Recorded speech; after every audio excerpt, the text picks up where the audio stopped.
Oke, di sini gue bakal bahas tentang semua teman-teman di sini yang mungkin mau berinvestasi kripto, tapi budgetnya itu masih minim. Mungkin kalian kira, oh investasi kripto tuh butuh modal yang besar. Tapi gue awal invest atau trading kripto itu modalnya awal 2 juta ya teman-teman, di 2016. Gue pertama kali beli Bitcoin, kalian bisa lihat fotonya di sini ya. Ini gue masih di kamar kosan gue waktu itu ya.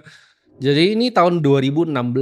Itu budgetnya hanya 2 juta rupiah hasil gue jualan keliling. Nah dari pengalaman gua yang ngubah dari 2 juta, ya awalnya gua tabung-tabung terus, hasil jualan segala macam, duitnya gua mainin di market, berbagai macam market ya, nggak cuma di kripto waktu itu, ya akhirnya portofolio sekarang bisa 100 miliar lebih ya, liquid. Gimana caranya gue bisa ngubah seperti itu? Dan biar teman-teman semua ini ngerti framework investasinya ya, kalian paham mindset investasinya, biar lu nggak melakukan kesalahan-kesalahan pemula yang gua alamin dulu. Lu nggak perlu jatuh di lubang yang sama yang gue pernah jatuh. Kalian mungkin di mindset kalian ini punya uang nih, misalnya 10 juta ya, gue nggak tahu kalian punya uang berapa, tapi karena video ini untuk yang budget minim, gue kasih contoh misal 10 juta. 10 juta lu mungkin pernah lihat ya di berita atau di mana tentang meme coin yang lagi marak nih ya di tahun ini. Meme coin itu lagi naik-naik semua dan lu mungkin mikir, "Oke, gue punya uang 10 juta, gue suka nih 4 meme coin." Misal gue suka WIF, gue suka Popcat, gue suka Giga, gue suka misal Doge gitu kan. Oke, gue mau sebar nih empat ini 2,5 juta masing-masing dan lihat seperti apa ke depannya. Semoga gue jadi kaya raya. Itu bukan cara untuk berinvestasi yang baik dan benar. Ini adalah sebuah dilema yang sering dialami sama investor yang budgetnya minim ya. Kalian mau cari yang namanya moonshot ya, bisa tembak ke bulan gitu atau cacing-cacing naga-naga ya. Ini bisa terjadi tapi ini tidak akan konsisten teman-teman. Ini gue kasih pil pahitnya sekarang ya. Kalian misalnya punya 10 juta ya. Tadi kalau kalian beli meme coin itu ya mungkin portofolio bisa jadi 30 atau 40 juta. Tapi teman-teman tuh biasa banyak tergoda dengan hal-hal yang lain. Yang lain nih, oh ada yang menarik nih, AI ini masuk, ini masuk, ini masuk, ini masuk. Yang awalnya 10 juta mau masuk 4, biasanya 10 juta ini jadi masuknya 10, 15, 20. Kebanyakan teman-teman ya. Dan apa problemnya dengan punya itu ya? Kita masuk 10 nih misalnya, 10 koin dengan modal 10 juta. 8-nya jadi 0 ya, cuman 2 yang naik, misal 2, 3 kali. Akhirnya entar balik 10 juta lagi atau misalnya bahkan turun ke 8 juta ya. Teman-teman mungkin nggak bisa hold karena kebanyakan yang rugi ketika naik 2 kali aja udah TP terus dia terbang ke 10 kali. Kenapa gue tahu ini? Karena gue udah pernah ngalamin ya investasi dengan modal yang kecil, bukan diversifikasi caranya, tapi konsentrasi ke beberapa play yang sudah pasti teman-teman. Salah satu yang menurut gua nggak efisien ya di dalam kripto ya, kalau kalian sebar seperti itu adalah, satu, kalau modalnya kecil ya, ini kita nggak usah ngomongin DeFi dulu nih. Kalau DeFi kalian pasti kepotong gas fee banyak sekali. Tapi kita ngomong di exchange saja ya, kalian pakai exchange lokal, itu biasanya ada maker dan taker ya. Maker itu lu ngisi liquidity, artinya simpelnya lu ngantri, ya itu kan ada antrian tuh. Kalau lu limit order, itu lu ngantri, ya lu maker, market maker, lu ngisi di situ. Itu biasa fee-nya lebih murah. Tapi balik lagi, kripto di Indonesia itu kena PPN ya teman-teman ya. Walaupun lu bukan pedagang fisik aset kripto, lu bukan yang punya exchange, tapi dengan transaksi lu itu kena PPN lagi. Kalau yang punya exchange kenanya banyak tuh, ada PPN, ada PPh lagi. Tapi dengan kena PPN aja, lu udah kena berapa? 0,2 ya. Ketika lu ngambil yang taker atau lu market taker gitu ya, lu ngambil yang market buy gitu, mau belinya langsung sekarang dapat nggak usah ngantri. Itu lu bisa kena fee sampai 0,5 per transaksi. Jadi kalau 10 juta nih, misal lu beli satu koin, lu ambil market gitu, market buy, itu uang lu bisa hilang berapa teman-teman?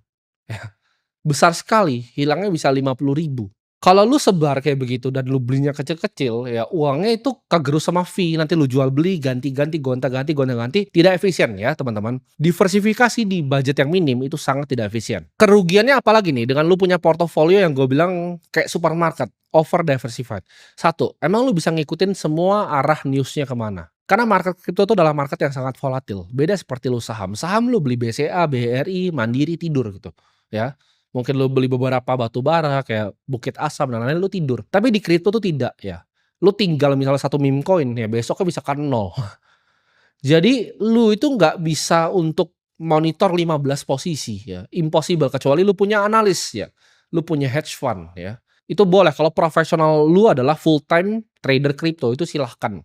Tapi kalau lu ibaratnya masih punya pekerjaan lain ya, lu masih kerja mungkin atau lu manajer di misalnya di hotel, nggak mungkin lu monitor 15 portofolio, nanti kerjanya setiap lu ada kerja begini, kerjaan utama lu terganggu dan nggak efisien. Gue paham banget itu dan jangan punya portofolio seperti supermarket, monitornya susah ya, lu nggak bisa ikutin terus newsnya hari ini apa, besok apa. Nah ini tips sedikit ya, sebelum lu mulai berinvestasi ke kripto apapun ya, misalnya lu mau meme coin nih, mau WIF gitu kan. Coba tanya ke diri lu, kenapa gua mau berinvestasi di koin tersebut? Apa, oh kata influencer ini?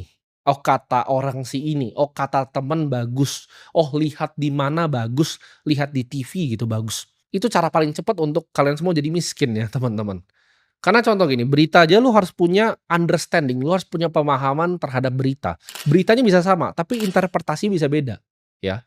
Karena jurnalis yang tulis belum tentu tahu apa yang dia beneran tulis di situ. Jadi berita itu orang beda-beda interpretasinya. Kalian harus tahu ya, apa yang kalian beli dan kenapa kalian beli koin tersebut. Jangan cuman karena kata temen. Karena kalau teman bilang beli, ya nanti ketika udah naik terus kalian bingung, kalian WhatsApp lagi, "Ini jual di mana, Bro?" Lu nggak ngerti. Lu nggak ngerti entry posisinya seperti apa, lu nggak ngerti close posisinya kapan.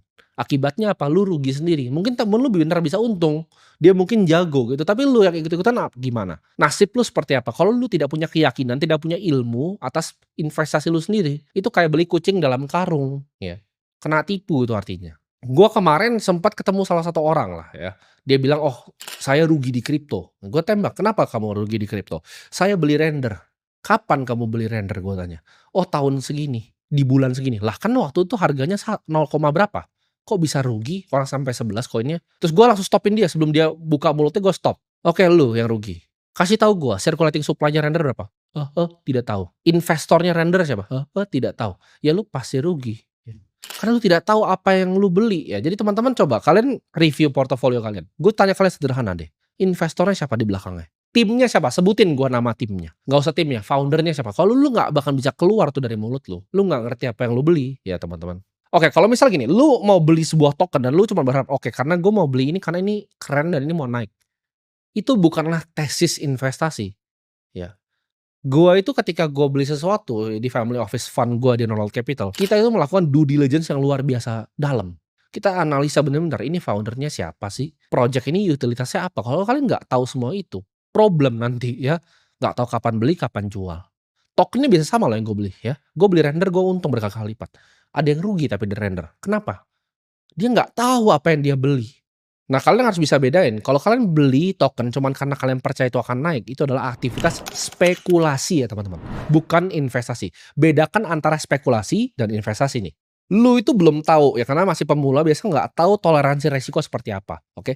Punya 10 juta, cuman 10 juta uangnya, berharap ini bisa jadi miliaran gitu kan. Kalian berharap nih dengan beli meme coin jadi miliaran, tapi lu turun 30% aja sudah tidak mau. Itu seperti apa konsepnya? Gua nggak paham gitu. Jangan cuman lu mau beli, lu nggak siap untuk rugi. Ini kan marketnya volatil ya. Masa lu mau naik 3 kali lipat tapi lu nggak mau rugi 30%, itu tidak adil ya. Dunia tuh tidak bekerja begitu caranya.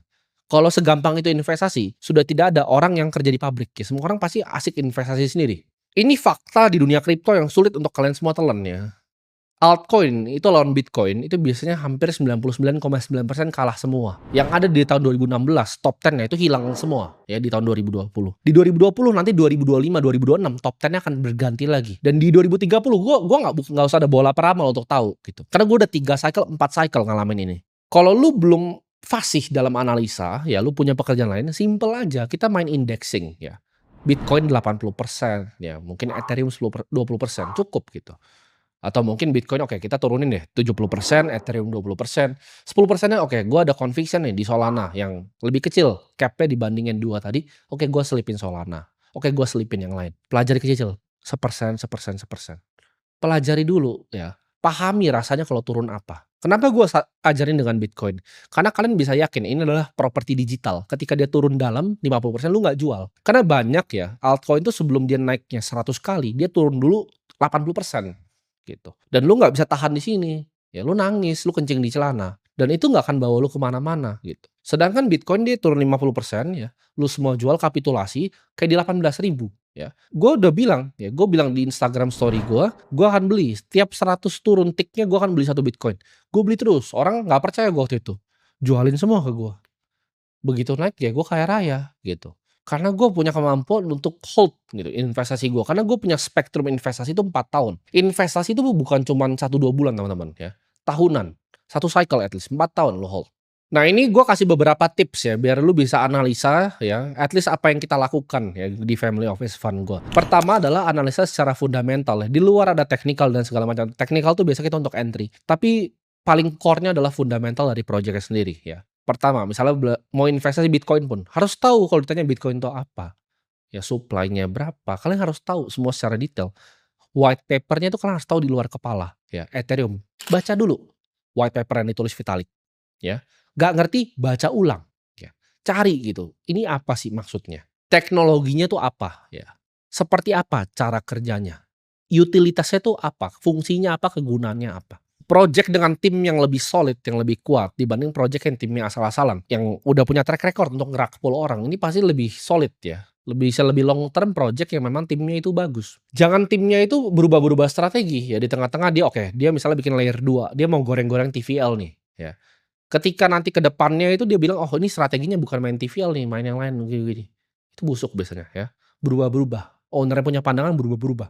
Kenapa gue paling suka Bitcoin? Karena itu kayak batu gitu, nggak pernah berubah, nggak bisa berubah. Itu gue kayak beli ibaratnya tanah gitu ya, beli tanah gitu di Menteng. Itu nggak bakal berubah gitu, kecuali Jakarta banjir. Kedua, kalian harus bisa menganalisa yang namanya sentimen di pasar ya. Lu bisa lihat dari sekitar komunitas tuh ngomongin tentang token ini apa ya. Bukan warung kopi tempat lu nongkrong, itu nggak ada isinya komunitasnya. Bukan di komunitas lokal, tapi komunitas yang benar-benar peduli akan project-nya. Komunitas seperti apa? Ya komunitas para investornya gitu. Ketemulah dengan visi, dengan para investor duduk bareng ya, kalau lu bisa duduk bareng gitu kan. Tapi itu skill yang kalau gue jelaskan di sini ya panjang gitu ya, mungkin perlu video-video selanjutnya. Lu ngobrol gitu, oke lu investor series A-nya, lu series B-nya. Lu valuasi berapa, lu invest valuasi berapa. Kenapa lu invest, share tesisnya, ya. Tahu sentimen di pasar tuh seperti apa. Yang pegang-pegang barang vestingnya tuh mikirnya apa. Jangan lu pikir publik mikir apa, ya. Lu pikir, oh Twitter mikir ini tuh itu ibarat ya, lu mau berak nih tainya udah keluar itu di situ tainya. Real conversation terjadi di ruangan-ruangan seperti ini. Ya, oke ini ada project ini kita akan mau kerjasama dengan bank ini, udah diomongin duluan baru di-publish, ya. Publish itu beraknya gitu. Itu orang-orang yang cuci piring. Kita pesta nih ya kan, party party party party, buka botol kan di rumah, udah malam nih, jam 3 pagi udah subuh gitu, selesai. Nah lu pada baru datang tuh, set, udah lampunya tuh udah nyala teman-teman, udah paling atas tuh. Jadi marketnya udah party, udah paling atas, lampunya udah nyala. Lu dateng kan bingung kok nggak ada orang, terus lu cuci piring, jangan begitu, ya. Terus lu cuman dibuangin barangnya. Jangan cuman makanin dari beraknya orang. Ini gua ngomong frontal begini karena ini cara market kerja. Market tuh nggak gampang ya, jadi pikir kalau lu masuk ke market kripto jadi kaya itu goblok ya. Bisa tapi nggak gampang. Ya lu kalau pikir itu gampang, nggak ada orang susah itu teman-teman. Sulit sekali market ini. Gua mungkin ngomong beberapa ini nggak ada yang nggak paham, apa itu TVL, apa itu vesting. Ya lu mending nggak usah di market gitu teman-teman. Pelajari lagi ulang. Ketiga, kalian coba cek tokenomics-nya, ini yang banyak keliru nih ya, ini di banyak ajaran-ajaran sesat tentang ini. Kripto itu mirip sekali seperti saham, ya. Makanya orang-orang dari traditional finance ketika main ke kripto itu kayak ngambilin permen dari anak kecil. Karena konsepnya sama, ya. Gimana cara saham itu bisa digoreng sama owner-nya? Owner-nya harus punya paling banyak. Ketika token ini banyak dipunyai oleh owner-nya, dia bisa mainin harganya ke arah yang dia mau. Dan free float publiknya kecil. Nah, makanya orang-orang bilang, token dengan the worst tokenomics itu biasa perform paling baik. BNB itu hampir semua dipegang sama CZ. Harganya makanya stabil. Gue beli dari 23 sekarang udah 500. Kenapa? Karena dia dipegang sama CZ. Tapi kan yang keluar udah segini bang. Karena itu yang lo tahu. Ya. Data publik sama. Saham IPO harus 20% kok keluar. Kenapa ada yang barangnya tipis? Free floatnya kecil. Karena dimakanin sama friends and family ownernya. Tapi kan itu kan bukan wallet dia bang, bener. Gue kalau daftar sekuritas pakai KTP supir gimana? Apakah gue nggak bisa begitu di kripto? Lebih bisa lagi teman-teman ya. Jadi 60% keluar, lu harus make sure ini siapa yang pegang barangnya. Lu tracking walletnya. PR-nya banyak teman-teman kalau lu mau invest di kripto. Itu nggak cuma lu kedip terus lihat ada koin gambar kucing lu beli. Keempat, lu harus bisa analisa security dari project-nya. Siapa sih yang ngaudit smart contract-nya? Legit nggak nih yang ngaudit? Firm yang ngauditnya legit nggak? Kenapa? Karena ntar lu lagi bridging protokol kena hack, di bridge-nya uang lu hilang. Atau nggak usah lu cuma beli tokennya, tapi ada yang di-hack di bridge-nya, beritanya keluar, lu hilang uangnya, ya kan? Di-hack sama Lazarus Group terus lu hilang gitu uang. Hati-hati, perhatikan security dari tokennya seperti apa. Biasanya nih blockchain-blockchain yang dia pamerin terlalu terdesentralisasi, ya. Dia bilang, "Oke, ini desentralisasi." Oke. Blockchain-nya TPS-nya paling cepet, itu biasa sering kena hack. Karena kalau misal dia security-nya tajam, ya security-nya oke banget, terus dia bilang TPS-nya cepat, itu biasanya sentralisasi, ya. Makanya Edward Snowden bilang Solana tuh even sentralisasi. Kenapa? Karena dia aman dan blockchain-nya cepat, makanya bisa mati. Lu jangan cuman percaya apa yang keluar dari mulut semua orang, cross check gitu teman-teman. Cross check apakah benar atau tidak. Tanya kenapa lu beli project, tanya terus, "Kenapa beli ini?" "Oh karena ini." Tanya lagi, "Kenapa lagi beli ini?" "Karena ini." Kelima, lu harus cek network effect dari project-nya. Ini kan Metcalfe's Law ya. Sebuah network itu akan makin berguna ketika makin banyak yang pakai. Seperti internet, seperti Instagram, itu network effect. Ada yang suka posting, ada yang suka lihat. Ketika ada yang running node dan running node lagi, ada yang pakai, ini akan jadi sangat kuat network effect-nya. Makanya dia di rumusnya ada pangkat di atasnya, ya. Ini yang terjadi dengan Bitcoin dan Ethereum. Makanya lu harus ada at least salah satu dari dua ini di portofolio. Karena menurut gue belum ada yang achieve network effect sebesar Bitcoin dan juga Ethereum sampai sekarang. Itu yang benar-benar terdesentralisasi, terbukti, ya walaupun nggak cepat-cepat amat tapi paling aman. Keenam, lo harus bisa analisa kompetitor. Oke, misalnya ini layer 2. Oke, kompetitornya siapa aja nih yang bikin di sini? Siapa aja yang punya tim lebih kuat, foundernya lebih kuat, lebih legit project-nya, dan use case-nya lebih bagus dibanding yang lain. Apakah mungkin project yang gue investasikan ini dikejar sama yang lain? Apakah mungkin project AI gue ini akan dikejar sama yang lain? Itu pertanyaan harus tanya, ya. Karena layaknya semua di dunia ini, pasti ketika ada uang, ada yang mau coba bikin baru. Jadi lu kalau bisa gabungin semua analisa yang baru gue kasih tahu lu ini, ya ini baru sedikit, ada banyak caranya, ada 20, 30, ada 100 lebih ya. Ini gue coba sharing 6 biar videonya lebih cepat gitu. Tapi you get my point gitu. Itu nggak gampang untuk lu bisa analisa sebuah project. Makanya gue bilang kalau lu belum ngerti semuanya, mulai dari Bitcoin dulu ya, pelan-pelan transfer, coba masukin ke wallet, ya bikin coba multisig, buka multisig ya, jangan lu multisig pakai 2 key 24 seed phrase hilang. Ya lu pelajarin gitu. Teknologi itu seperti apa, UTXO management seperti apa. Apa itu UTXO management Bitcoin, Bang? Belajar lagi. Makanya ya. Kripto tuh luas, ilmunya banyak ya. Gue udah bilang ini bukan cara cepat untuk bikin uang, tapi lu mau bikin uang, lu tinggal buka aja Crypto Billionaire List. Nah, keluarkan di Google tuh, cari. Ya, banyak sekali yang kaya dari sini. Tapi gak gampang sama seperti kayak siapa yang kaya dari manufaktur banyak, tapi gak gampang, ya. Gue kasih tahu di masa depan tuh cuma akan ada 2 ya. Digital money sama digital intelligence ya. Kripto itu adalah uang digital dan kepintaran digital adalah AI. Cuma akan ada 2 industri yang berkuasa, kripto dan juga AI. Lu tinggal pilih salah satu mau yang mana gitu. Lu harus belajar sekarang kalau lu nggak mau ketinggalan kesempatan dalam sekali satu generasi ya. Ini seperti minyak zaman Rockefeller ketemu. Lu nggak mau bikin refinery nomor 1 ya lu nggak jadi Rockefeller. Orang bilang, "Tapi kan ini nanti ketinggalan nggak kalau gue begini?" Ya. Banyak yang nanya, apakah sekarang sudah telat beli Bitcoin? Apakah 900 juta kemahalan? Apakah se-M kemahalan? 1,5 M kemahalan? Gini simple ya. Lu beli rumah di Menteng ya. Lu beli rumah di Menteng. 1960 apakah kemahalan? 1970 apakah kemahalan? 2000 apakah kemahalan? 2010 apakah kemahalan? Makin mahal terus artinya rumah di Menteng, paham? Ya, Bitcoin itu sama. Itu akan makin mahal terus. Kenapa? Karena supply-nya limited. Banyak orang kaya pengen rumah di Menteng, sederhana, ya. Banyak orang kaya mau rumah di Pondok Indah. Ketika lu beli rumah di Pondok Indah Golf, itu makin mahal terus harganya. Simple, supply and demand, ya teman-teman. Ketika lu mau cari rumah di Miami Beach, itu mahal sekali. Lu mau cari apartemen di tengah-tengah Tokyo, ya mahal sekali. Itulah Bitcoin, gitu. Scarce dia, limited supply-nya. Hidup itu bukan cuman seberapa keras lu bisa mukul, ya, tapi seberapa keras lu bisa dipukul. Kalau lu di sini ya bilang, "Oke, gue mau berinvestasi kripto nih karena nonton video ini gue mau belajar, oke. Gue punya uang nih 10 juta, oke. Gue mau investasi pelan-pelan." Turun 30 lu kencing di celana di sana ya. Gimana? Gue tanya sekarang. Gimana lu mau jadi investor yang jago kalau lu turun 30 aja kencing di celana? Itu uang lu 3 juta hilang. Gue ketika turun portofolio 20%, 200 miliar tuh floating loss. Ya udah gitu. Top up lagi. Jadi jangan ngerasa kayak hidup lu hancur karena minus 20%, 30% dari modal 10 juta lu. Lu hilang makan siang masa nangis? Gitu. Jangan deh teman-teman ya.